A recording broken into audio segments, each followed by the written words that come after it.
This is a question from the teenager, Yes. from Arjo, who is 14. All right, 14. Right. Good. Very good. The basis of my question lies in the argument that supposedly God grants happiness to all those who try to attain him or her, and that God is the one who created us. You have said that one way of reaching God is to help the poor and the needy, but they too are a creation of God.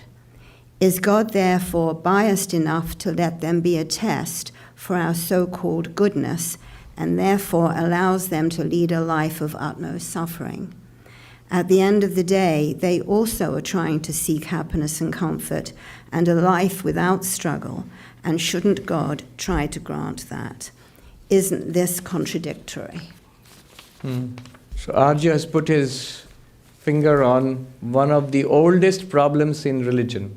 This is called the problem of evil.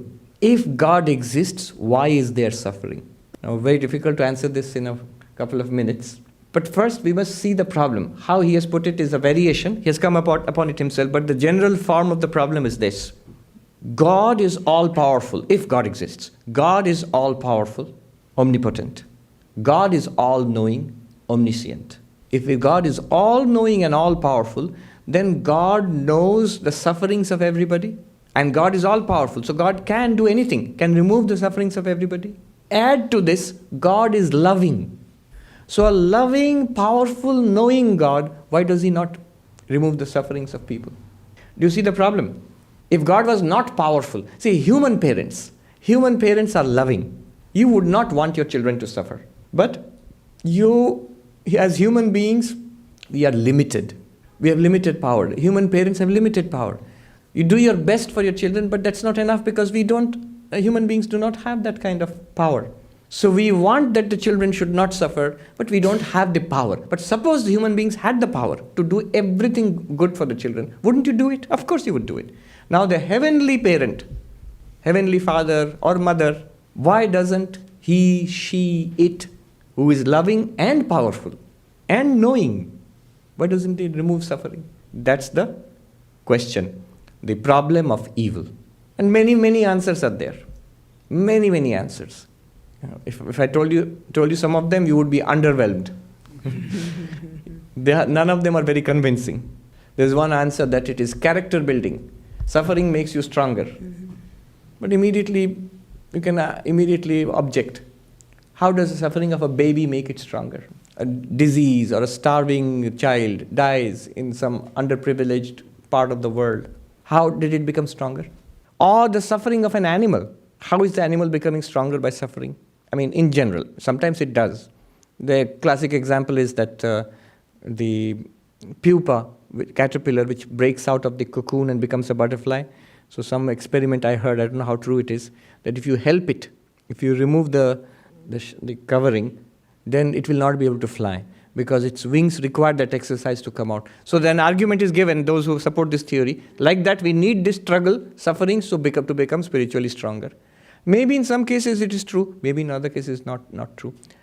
It is an important theological argument. In fact, there's a whole branch of theology called theodicy, justifying the ways of God to man. Explain. God will not explain. So on behalf of God, we have to charge God, and we have to also provide the defense counsel also.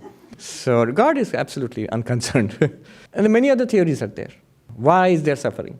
What is the theory in Hinduism? One common theory, the standard answer in Hinduism, Jainism, Buddhism is the law of karma. It's not God's fault. And whose fault is it? It's yours. It's ours. So how is it our fault? Law of karma is cause and effect. Consequences. Actions have consequences. So if I'm getting consequences now, pleasant or unpleasant, usually I don't ask too many questions when the consequences are pleasant. Win a lottery, I don't ask questions. Did I deserve to? Why did I win this lottery? Oh no. On the other hand, if something unfortunate happens, unpleasant happens, why do I deserve this? It has never made sense to me. There's so many wonderful people, loving people. I've lost faith in God. I, especially sometimes a beloved person, went through so much suffering. I prayed and prayed and prayed. Nothing happened. I lost faith in God. This kind of thing, I understand the emotional content behind it. But what does not gel with me is that you knew there is tremendous suffering in the world. just because in your own case, this you experienced it firsthand, now you have lost faith in God. In your place, I would have said, I lost faith in God from the very beginning because there's so much suffering all around. Not because I or my beloved person suffered. That my suffering makes me lose faith in God, that argument somehow, though many people make it, but it doesn't cut much ice with me. Houston Smith, the great professor of religion, whose book, The World's Religions, it's still a textbook, standard textbook. He died a couple of years ago. He had a very tragic incident in his life. His beloved granddaughter was murdered. And then afterwards, there was a radio interview, sometime afterwards, and the interviewer asked, "So, Professor Smith, do you still believe in God after this?" So the person who told me this narrated, she's a nun in Santa Barbara, and she knew Houston Smith quite well, and she could mimic him very beautifully. So she told me that when they asked the question, he replied in his characteristic way. He replied, "How absurd! The people that die and are murdered all over the world, all throughout history. Just because today it is my granddaughter, I should stop believing in God? How absurd!" Whether you believe in God or not, that's a different thing.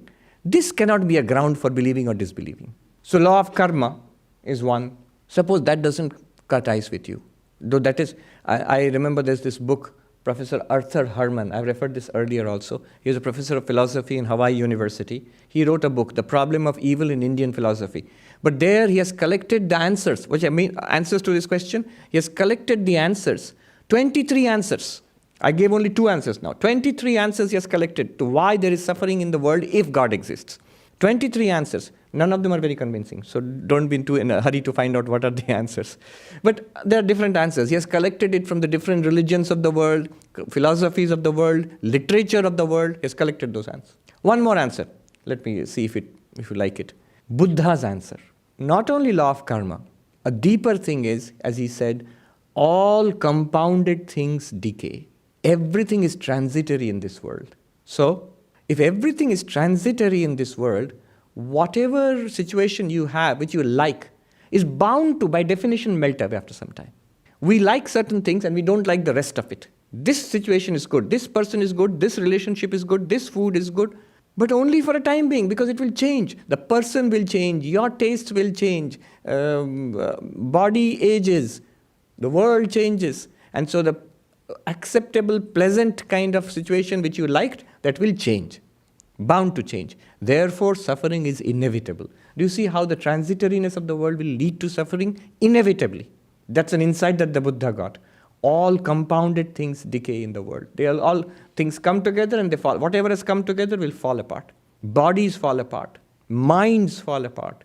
Relationships fall apart. It's a cheerful guy. No, actually it is true. Professor Heinrich Zimmer, he said, a spirit of unbounded optimism underlies all Indian philosophy. Why? What is negativity? What is pessimism? Hopelessness without any solution. That is pessimism. Whereas in Indian philosophy, except the Charvaka, the materialist, all other philosophers, all the schools of Buddhism, all the schools of Jainism, and certainly all the schools of Hinduism, Sikhism, all of them, they all say that a solution is possible. So, though their prognosis about the world is pretty negative, but their ultimate point is that you should be positive. There is a solution possible. They call it moksha, kaivalya, nirvana, whatever they call it. In fact, that's why religion, you might consider religion to be gloomy. Religion is fundamentally positive because it says a solution to the sufferings of the world is possible. So this is a general answer to Arjo's question. The answer to that particular question is, did God create people to suffer so that we can help them? No. Suffering is, as you saw, God has not made people suffer so that you can become a saint. Rather, through the process of your own suffering and helping others, one transforms oneself. One can only do the best one can. Once in a sea of suffering, do the best you can. Not that you can solve the problems of the world. One cannot. Even the great avatars have not solved the problems of the world. The world still is a pretty miserable place. But what we can do is, as Arjo has understood correctly, is that by pursuing, by working for the welfare of others, one can transform oneself. And to some extent, definitely you can help others. Definitely you can help others.